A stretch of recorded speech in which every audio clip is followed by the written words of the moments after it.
भाद्र मास की पूर्णिमा भाद्रपद पूर्णिमा के नाम से जानी जाती है। इस पूर्णिमा के दिन कुछ विशेष अनुष्ठान पूरे किए जाते हैं। इस पूर्णिमा के दिन सत्यनारायण की पूजा, शिव पार्वती पूजा, चंद्रमा पूजा कार्य संपन्न होते हैं। इस पूर्णिमा के दिन व्रत का अत्यंत महत्व भी बताया गया है, जो कि सभी प्रकार के सुख वैभव को देने में सहायक बनता है। पूर्णिमा की तिथि धार्मिक कर्म एवं अनुष्ठान के कार्य करने में अत्यंत शुभ मानी जाती है। इस दिन को मुहूर्त शास्त्र में भी स्थान प्राप्त है। शुभ मुहूर्त का निर्धारण इस तिथि में होता है, जिसमें बहुत से नवीन कार्य भी करने की बात कही गई है। भाद्रपद पूर्णिमा के दिन विधि विधान के साथ पूजा और सत्यनारायण कथा करने से सभी दुखों का नाश होता है। जीवन में आने वाले कष्ट दूर हो जाते हैं। भाद्रपद पूर्णिमा के दिन पूजा करने में कुछ बातों का ध्यान रखने से व्रत का और पूजा का संपूर्ण लाभ भी मिलता है। भाद्रपद पूर्णिमा के दिन उमा महेश्वर व्रत करने का भी विधान बताया गया है। धर्म शास्त्रों में इस पूर्णिमा के दिन भगवान शिव और माता पार्वती की पूजा की जाती है। इसके साथ ही रात्रि के समय जागरण करना चाहिए। नारद पुराण और मत्स्य पुराण में इस व्रत के बारे में भी बताया गया है।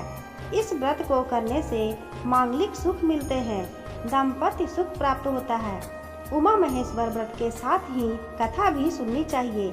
इस कथा को सुनने से व्रत का संपूर्ण फल मिलता है। तो चलिए अब हम कथा सुनते हैं। ऋषि दुर्वासा जी एक बार भगवान शिव शंकर जी के दर्शन करने, उनसे मिलने कैलाश जाते हैं।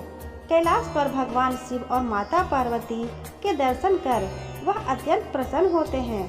भगवान शिव ऋषि दुर्वासा को एक पुष्पमाला भेंट करते हैं, जिसे ऋषि दुर्वासा प्रेम से स्वीकार कर लेते हैं। भगवान से भेंट कर लेने के पश्चात दुर्वासा वहां से आगे निकल पड़ते हैं। मार्ग में वह भगवान श्री विष्णु जी के दर्शन के लिए भी उत्सुक होते हैं और उनसे मिलने के लिए विष्णु लोक जाने के लिए आगे निकल पड़ते हैं। लेकिन तभी उनकी भेंट इंद्र से होती है। तब ऋषि दुर्वासा जी भगवान शिव द्वारा प्रदान किए हुए माला को इंद्र को भेंट कर देते हैं। इंद्र अपने अभिमान में उस माला को अपने वाहन ऐरावत हाथी को पहना देता है। ऋषि दुर्वासा यह सब देखकर क्रोधित हो उठते हैं। उन्हें यह कार्य अच्छा नहीं लगता है और ऋषि दुर्वासा क्रोधित स्वर में इंद्र को कहते हैं कि तुमने महादेव शिव शंकर जी का अपमान किया है। इससे तुम्हें लक्ष्मी जी छोड़कर चली जाएंगी और तुम्हें इंद्रलोक और अपने सिंहासन को भी त्यागना पड़ेगा। यह सुनकर इंद्र जी ने ऋषि दुर्वासा जी के समक्ष हाथ जोड़कर क्षमा याचना करी और इस श्राप से मुक्त होने का उपाय पूछा। इंद्र की विनय सुनकर ऋषि दुर्वासा जी कुछ शांत हुए और क्रोध शांत होने पर ऋषि दुर्वासा जी ने इंद्र को बताया कि उसे उमा महेश्वर व्रत करना चाहिए, तभी वह अपने स्थान को पुनः प्राप्त हो पाएगा। तब इंद्र ने इस व्रत को किया। उमा महेश्वर व्रत के प्रभाव से लक्ष्मी जी समेत सभी वस्तुएं जो उनसे छीन गई थी, सभी की प्राप्ति होती है। दोस्तों, आपको ये कहानी कैसी लगी हमें कमेंट करके ज़रूर बताइएगा।